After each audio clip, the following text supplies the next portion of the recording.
Welcome to the Militia Gaming community. I'm Trigger, and we're going to talk about a very good B tier Fairlady. Let's go!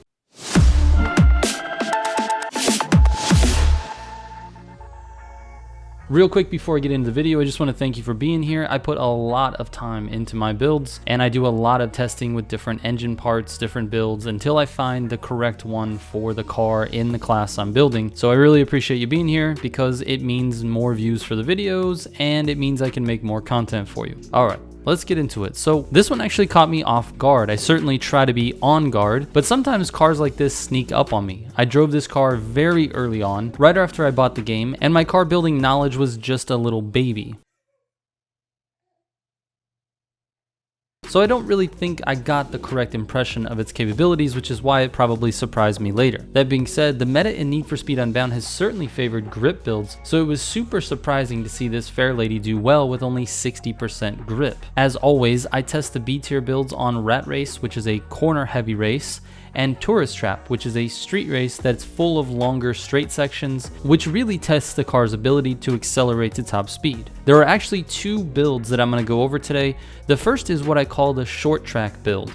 It's better through corners and has better low to mid speed acceleration. The second build is what I call the well-rounded build. It has the ability to keep up with the short track build in multiplayer situations because it's not that much slower, and it can draft and gain burst NOS. And it does a better job accelerating to and maintaining a higher top speed. I personally would choose the well-rounded build because it definitely feels more useful in more situations, but if you're going for a personal best with this car on a corner heavy track, the short track build is going to be the best bet. On Rat Race, the short track build ran a 125.60 with the well-rounded build only 0.51 seconds behind it.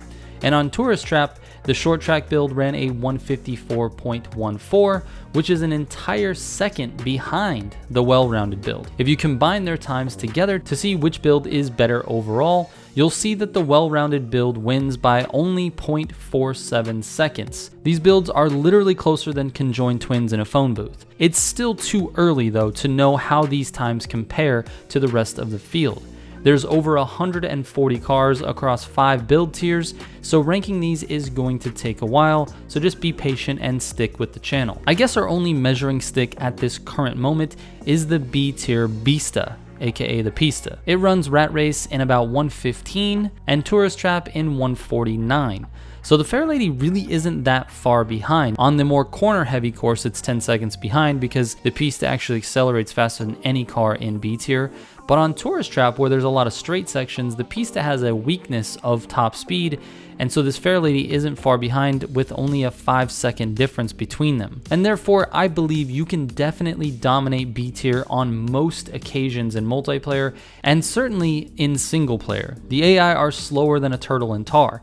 That's actually really sad. Let me try that again. The AI are slower than a hare in a snare. Well, that wasn't better. Honestly, probably worse, but I'm moving on. Here's the short track build.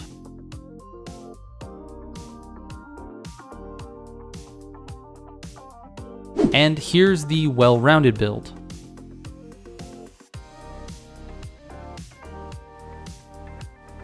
All right. As always, my DMs are open for you to ask questions or just to tell me how cruel my jokes were in this video. Thank you so much for watching. Shout out to all the Heat 5 members of the channel, and don't forget, if you want to support the channel even more than watching the video, you can do so by becoming a member today. Just click the join button below and select your membership perks that you're looking for. All right, I will catch you on the next one. Trigger out.